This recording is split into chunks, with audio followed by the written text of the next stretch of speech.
오늘은 마태복음 19장 1절로 6절까지 말씀을 중심으로 한 몸이 된다는 것에 대하여 하나님 말씀 함께 나누겠습니다.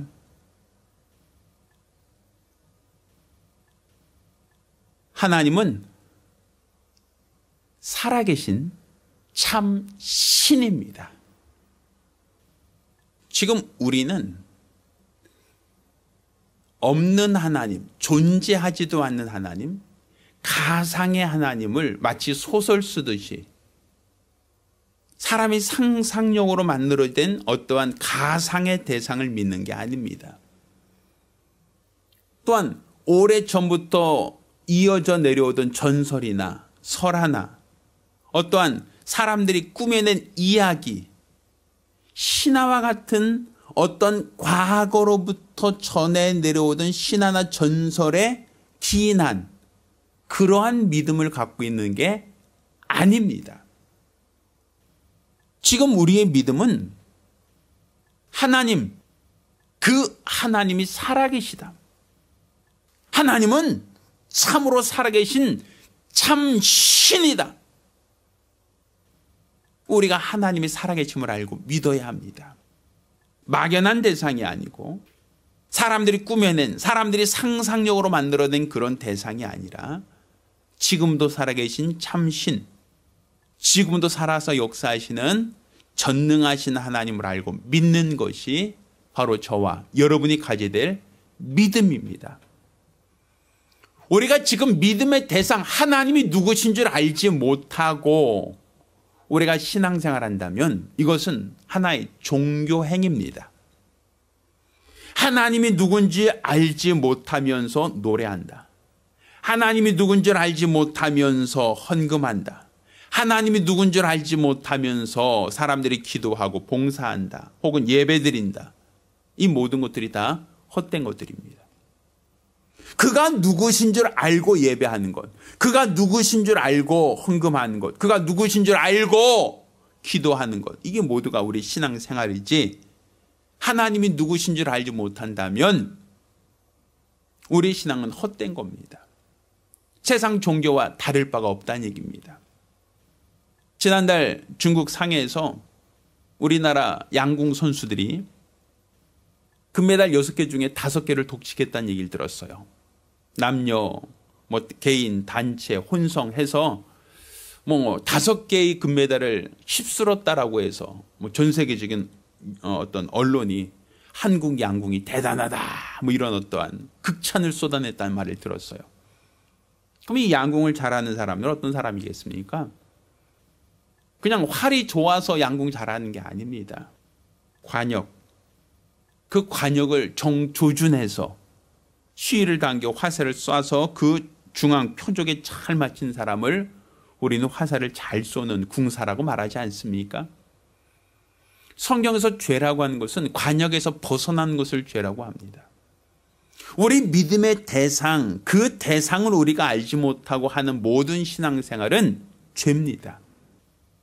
따라서 우리가 헌금하기 전에, 예배하기 전에, 봉사하기 전에, 기도하기 전에 내가 믿는 믿음의 대상이 누구신지, 그가 어떤 분이신 줄 알고 신앙생활하는 것은 굉장히 중요합니다. 자, 그런데 문제는 하나님은 영이시기 때문에 아무도 하나님을 알 수가 없다는 거예요. 호세아서는 하나님을 알라, 힘써 하나님을 알라. 이 백성이 하나님을 아는 지식이 없어서 망한다라고 하고 이렇게 탄식하고 있지만, 그렇지만 정작 영이신 하나님은 사람이 볼 수가 없어요. 영이신 하나님은 사람들이 감각할 수가 없어요.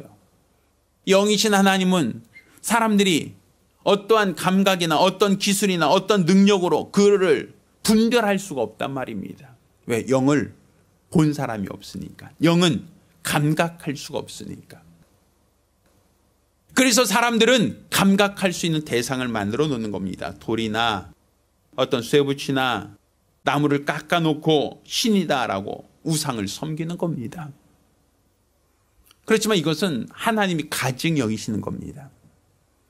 하나님을 형상을 만들어 놓고 섬기는 것은 결코 하나님이 원하지 않습니다. 이는 사람이 만들어주는 형상이 아닌 하나님은 태초 전부터, 창세 전부터 하나님은 형상을 가지고 있는 전능자이시기 때문입니다. 우리가 하나님이 형상이 있다는 걸 어떻게 알 수 있는가 하면, 하나님께서 세상을 창조하시고 여섯째 날 사람을 지으실 때 우리의 형상을 따라 우리의 모양대로 사람을 짓자라고 말씀하십니다. 그러니까 우리가 잘 알고 있는 것처럼 사람을 지으실 때, 사람을 만드실 때 그냥 하나님께서 그냥 대충 만드신 게 아니라 우리의 형상을 따라 우리의 모양대로 사람을 만들자. 그러니까 창세기 1장 26절은 이렇게, 우리 하나님께서 우리 인간을 만드실 때 하나님의 형상을 따라 만들었다, 그 모양대로 만들었다라고 기록하고 있습니다. 그러니 하나님은 영이시기 때문에 그가 보이지 않지만 우리 인간들, 곧 하나님이 만드신 우리 인생들을 통하여 하나님이 살아계시다라는 걸 알 수 있고, 또 하나님은 어떻게 생겼는가, 어떤 모양인가라는 것도 우리를 통해서 바로 하나님이 누구신가라는 걸 알 수 있어요. 바리새인들이 예수를 시험할 때 가이사에게 세를 바치는 것이 옳습니까, 옳지 않습니까 라고 묻죠. 그때 너희가 갖고 있는 그 로마 돈을 보여달라고 얘기합니다. 또 그리고 그 동전에 새겨져 있는, 주조화되어 있는 이 형상이 누구 것이냐라고 묻죠. 그때 가이사의 겁니다 라고 하니까 예수님께서 가이사의 것은 가이사에게, 하나님의 것은 하나님께 바치라고 하는 얘기를 합니다. 그 동전에 새겨져 있는 것이 가이사의 형상이니까 그것은 가이사의 것이다 라는 거예요. 그렇지만 하나님의 형상으로 새겨진 것은 누구 것이다? 하나님의 것이다 라고 얘기하거든요. 그럼 우리는 하나님의 형상의 모양으로 만들었으니까 우리는 원래 만들어질 때부터 누구 것? 하나님의 것이다 라고 말할 수 있는 거예요. 그러니까 우리 인간들은 바로 보이지 않는 하나님, 보이지 않는 하나님이 살아계시다는 증거입니다. 그 보이지 않는 하나님 형상이 어떤 분이신가라고 할 때 바로 우리 인간의 모습으로 오신 예수를 통해 우리는 하나님의 형상을 눈으로 보았고 손으로 만진 바 되었고 또 귀로 듣고 우리가 감각할 수 있었다고 요한일서 말하고 있지 않습니까? 지금 우리가 영이신 하나님은 그냥 신화적인 존재, 전설에 나오는 그런 가상의 존재가 아니라 지금도 살아계신 참 신이시다라고 하는 것을 우리 인간을 통해서 하나님의 형상이 있다는 걸 알게 하셨고, 또 2000년 예수님이 오심으로 말미암아 하나님 형상이 누구신지, 어떤 분이신지에 대해서 우리가 알 수 있게 되었다라는 거예요. 자, 그런데 우리가 예수 그리스도께서 십자가에 달려 죽으신 그 이유는 예수님이 어떤 죄가 있어서, 어떤 허물이 있어서 다른 사람에게 피해를 줘서 금전적으로나 신체적으로 어떤 가해를 통하여 다른 사람에게 상해를 끼쳐서 그가 십자가에 달리신 게 아니죠. 예수님이 죽으신 이유, 사람들이 예수를 죽이자 한 이유는 그가 자칭 하나님의 아들이다라고 한다. 그러니까 예수님이 오셔서 영이신 하나님을 아버지라 칭하셨고 자기를 아들이라고 얘기합니다. 그 이전까지는 하나님은 유일하신 분이셨어요. 유일하신 참 하나님. 그게 우리가 믿는 믿음이었죠. 그런데 2000년에 오신 예수님께서는 아버지와 나는 하나다라고 얘기하시며 아버지와 자기 자신을 동격화시킨단 말입니다. 그러니 예수님도 하나님의 아들, 곧 하나님이라는 거예요. 사실 하나님 아버지와 예수 그리스도의 그 관계를 아는 것이 굉장히 중요합니다. 이것을 왜 우리가 중요하다라고 하는가 하면, 자, 성경을 한번 찾습니다. 요한복음 17장 3절. 자, 본문 말씀을 같이 했습니다.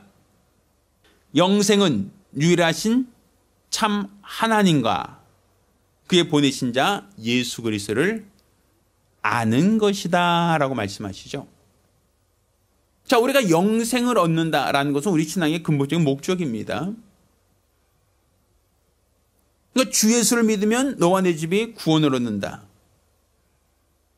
영접하는 자, 곧 하나님 아들 믿는 자마다 하나님께서 그를 살리신다라는 걸 우리가 알고 있죠. 자, 우리가 영생을 얻고자 한다면 어떻게 됩니까? 노력해라. 열심을 내라. 어려운 사람을 도와주어라. 가난한 사람을 구제해라. 이런 말이 아니에요. 영생은 어떻게 얻습니까? 유일하신 참 하나님과 그의 보내신 자 예수 그리스도를 뭐 하는 것이다? 아는 것이다. 알아야 한다는 거예요. 그러니까 우리가 하나님이 유일하시다는 것과 그의 보내신 자 예수 그리스도가 계시다라는 것을 알아야 영생에 이른다는 거예요. 알지 못하면 그가 땅에서 착하게 살았어도, 정직하게 살았어도, 바르게 살았어도 그 어떤 것으로도 하나님의 관심을 끌 수가 없습니다. 오직 우리가 영생을 얻기 위해서는 유일하신 참 하나님과 보내신 자 예수를 알아야 돼요.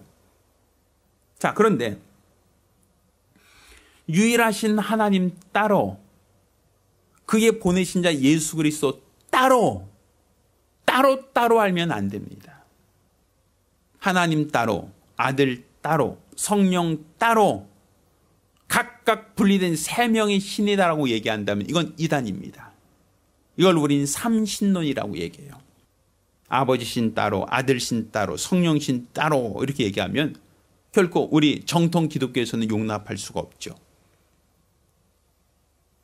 또 하늘에 계신 하나님 계시다가 그가 갑자기 육체의 몸을 입고 세상에 오셨다가 또 죽으시고 하늘에 올라가시면서 갑자기 성령의 모습으로 우리에게 임하셨다. 하나님이 어떤 형상, 어떤 모양에 따라 그때 상황에 따라 달라지신다라고 얘기하면 그것은 양태론입니다. 마치 물이 있는데 이 물을 끓이면 수증기가 됩니다. 또 물을 냉동에 넣고 얼리면 얼음이 됩니다. 그러니까 그 물이 온도에 따라서 어떨 때는 수증기가 되고 어떨 때는 물이 되고 어떨 때는 얼음이 됩니다. 그렇지만 수증기나 물이나 얼음이 똑같은 물이었습니다. 상황에 따라서, 환경에 따라서, 온도에 따라서 그때 그 모양이 달라졌던 겁니다. 이렇게 말하는 걸 양태론이라 그래요. 우린 양태론을 믿는 것도 이단이다라고 얘기합니다. 그러면 세 분의 신도 아니고 양태론도 아니다. 마치 우리가 내가 여기 있을 때 목사입니다. 집에 가면 아버지가 됩니다. 내 아내는 나를 남편이라고 합니다. 이것도 양태론이에요. 그러니까 그때 상황에 따라서 내 자신은 똑같은데 달리 대하고 있다라고 하면 그 역시도 올바른 접근이 아니란 말입니다. 그러면 우리는 유일하신 참 하나님과 그의 보내신 자 예수, 그 둘의 관계를 어떻게 알고 어떻게 이해할 수 있겠는가라는 거예요. 자, 첫 번째, 예수 그리스도는 피조물이 아닙니다. 예수 그리스도는 하나님이 세상을 창조하실 때 예수 그리스도와 함께 창조한 그 피조물이 아니다라는 거예요.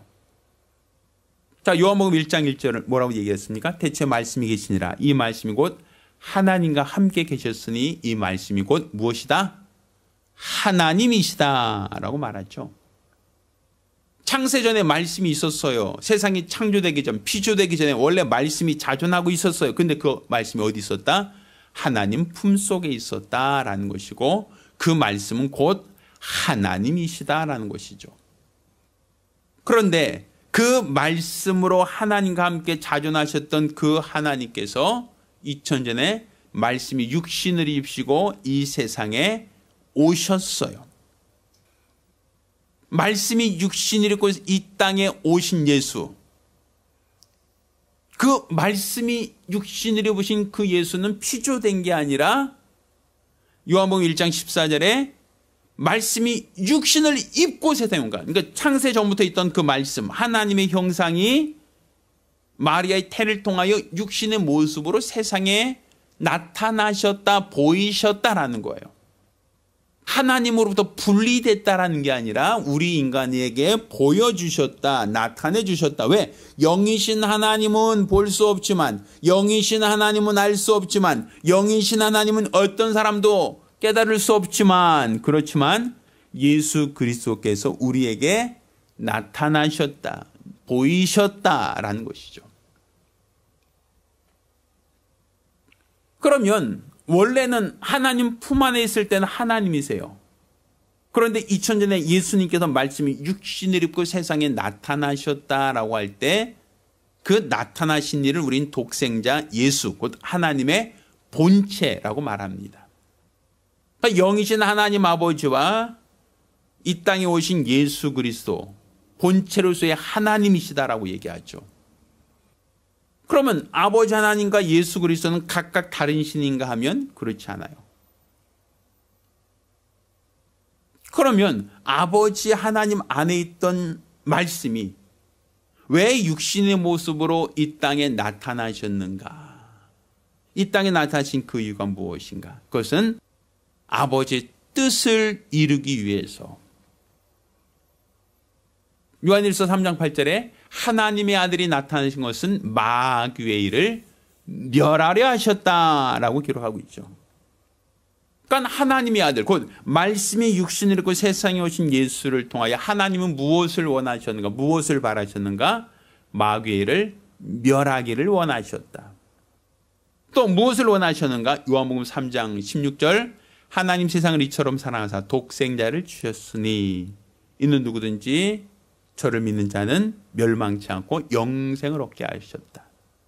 곧 하나님의 아들이 오신 것은 마귀를 멸하려 오셨다라는 것과 또 한 가지는 죄에 있는 인간들이 예수를 믿음으로 말미암아 구원받게 하려고 오셨다라고 기록하고 있죠.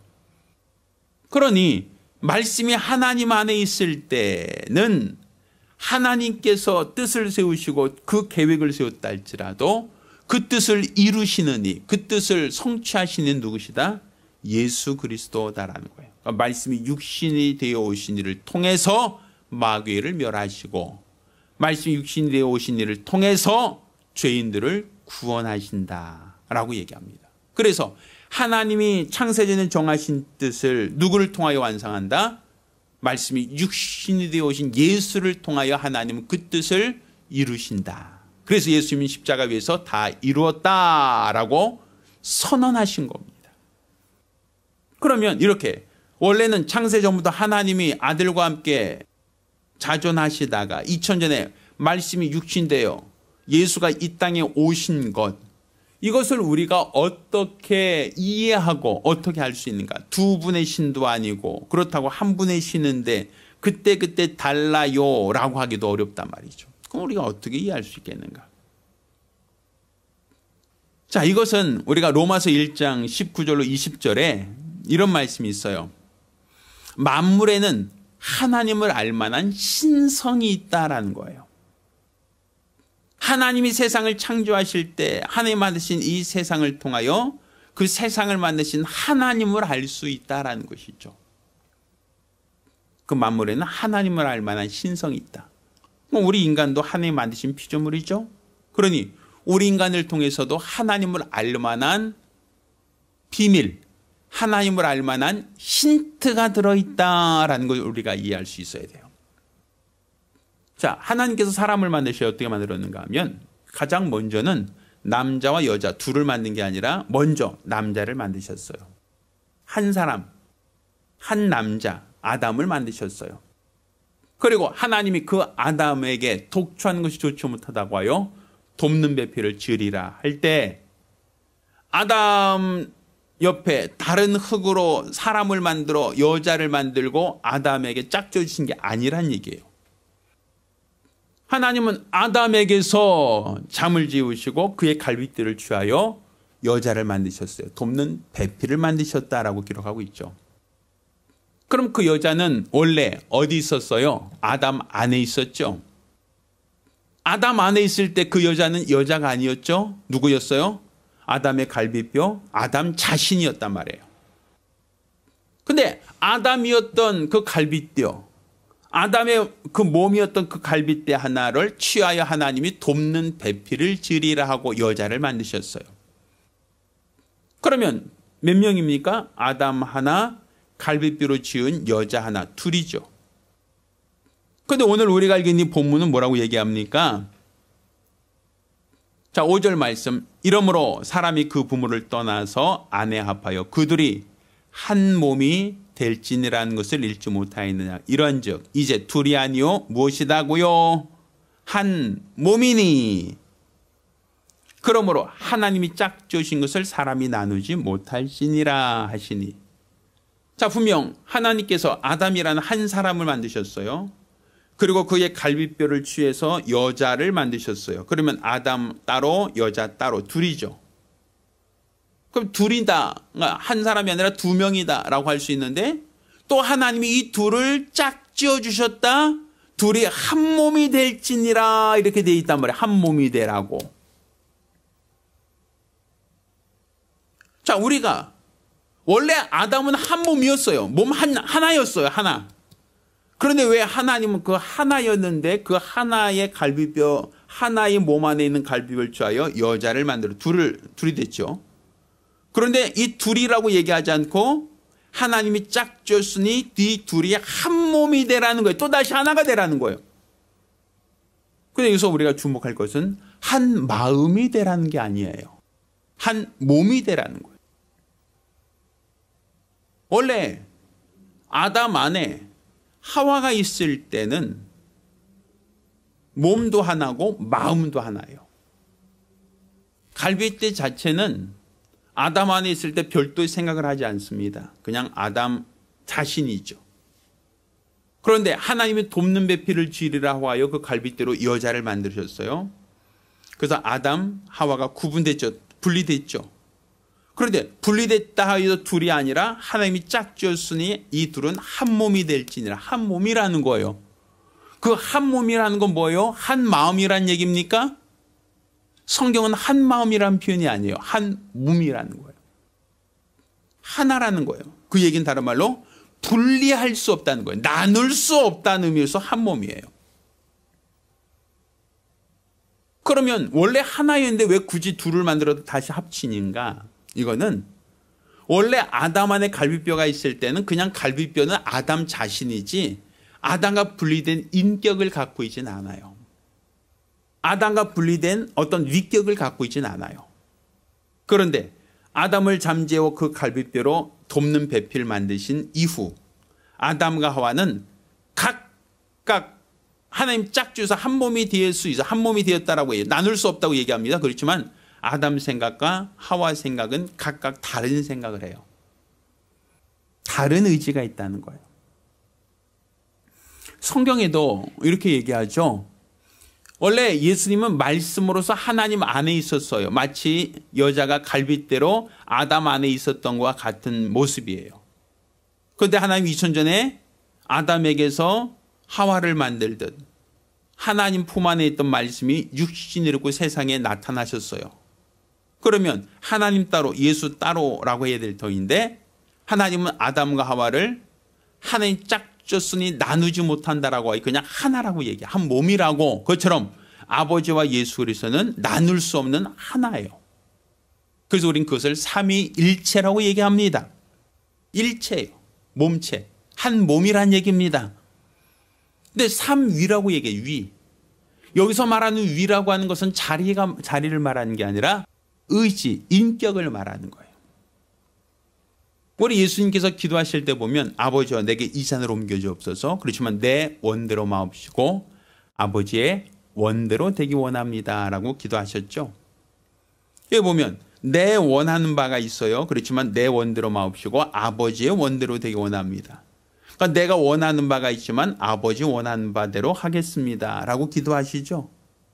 그 얘기는 원래 한 몸일 때 하나였을 때는 두 의지가 분리되지 않아요. 의지가 각각 구분되지 않아요. 그렇지만 말씀이 육신을 입고 세상에 오셨을 때는 두 분의 신이 아니라 한 몸, 일체로서의 하나님이시지만 의지는 구분되어 있다는 거예요. 오늘 이 본문에도 남자와 여자가 한 몸이 되라 하였지 한 마음이 되라고 하진 않았단 말이에요. 왜? 의지는 각각 분리되기 때문이에요. 그렇지만 결혼이라는 것은 나눌 수 없다. 한 몸이다라고 얘기하죠. 그러니 만물을 통해서 하나님을 알 만한 신성이 있다라고 얘기하는데, 영생은 곧 유일하신 참 하나님과 예수를 아는 것이다라고 얘기하셨는데, 우리가 영생을 얻기 위해서 유일하신 참 하나님과 보내신 예수를 안다라는 건 어떻게 알아야 되는가? 우리 삼위일체로서의 하나님을 알아야 한다라는 거예요. 여기서 말하는 삼위일체라고 하는 것은 아담과 하와가 둘이지만 한 몸이다, 나눌 수 없다라고 했던 것처럼 아버지와 아들 예수는 한 몸이다. 아버지와 아들과 성령은 한 몸이다. 일체다라는 거예요. 뭐가 다르다? 의지가 다르다. 의지가 구분되어 있다. 각각의 의지가 있다라는 것이죠. 그래서 우리도 남편의 생각과 아내의 생각이 다를 수 있는 거예요. 하나라 할지라도. 아버지의 마음과 아들의 생각이 다를 수 있다는 거예요. 하는 분, 유일하신 참 하나님이시라 할지라도. 그러니 하나님께서는 왜 사람을 만드실 때 남자와 여자를 각각 만들지 않고 왜 남자만 만들었는가? 또 그 남자의 독주하는 것 좋지만 돕는 배필이 필요하다라고 하셔서 그 돕는 배필을 만들 때 남자를 잠재워 갈빗대로 여자를 만드셨는가? 또 여자를 만들었으면 이제 둘이 됐는데 왜 그 둘을 둘이라고 말하지 않고 하나님이 짝졌으니 한 몸이다라고 다시 한 몸을 만드시는가? 이것은 바로 우리 인간이 하나님의 형상의 모양으로 지음받은 피조물이고, 우리 인간을 통하여 하나님은 자신의 비밀을 우리에게 알리셨다라는 겁니다. 곧 유일하신 참 하나님이 계실 때, 창세전부터 하나님이 계실 때, 자존하실 때 그 품 안에 말씀이 계셨고, 그 말씀으로서 하나님이셨던 분이 2000년의 말씀이 육신으로 오심으로써 아버지와 아들이 구분되고 분리된 게 아니라 그 두 분은 한 몸이다, 하나다, 삼일체다라고 얘기하지만 삼위, 세 분의 의지, 인격이 있다라는 것이죠. 아버지의 생각과 아들의 생각이 구분될 수 있다라는 거예요. 그러니까 우리가 가정에서도 남편과 아내가 싸우는 이유는 한 몸이 아니어서 싸우는 게 아니라 각각 생각이 다를 수 있기 때문에 싸우는 거예요. 생각이 다르기 때문에 남편 생각과 아내 생각이 일치가 안 될 때가 있다는 것이죠. 그렇지만 그렇다고 하여 한 몸이 분열되는 건 아니라는 얘기예요. 우리가 성경을 통해서 영생을 얻고자 한다면 유일하신 참 하나님과 보내사 예수를 알고 신앙생활을 해야 됩니다. 하나님은 영생하신 하나님과 보내사 예수를 알 수 있도록 우리 가정을 만드신 거예요. 부부 둘의 관계를 통하여 하나님을 알라, 힘써 하나님을 알라는 겁니다. 따라 저와 여러분의 믿음이, 신앙이 그냥 맹목적인 종교 생활이 아니라 유일하신 참 하나님과 보내신 예수를 알고 신앙하는 신앙인들이 되기를 예수 이름으로 축원합니다. 우린 삼일째 되신 하나님, 삼위로서 한 분이신 하나님을 믿고 의지하는 신앙이 있어야 됩니다. 우리가 기도하실 때 하나님을 알게 하시려고 우리 인간을 만드실 때 남자와 여자로 만드신 하나님, 우리가 가정을 이룬다는 결국 아버지와 아들의 관계를 이해하는 척도가 되고 첩경이 됩니다. 따라서 각 가정을 통해서 살아계신 하나님을 알고 믿을 수 있도록 간절히 사모하며 한 목소리로 기도합니다.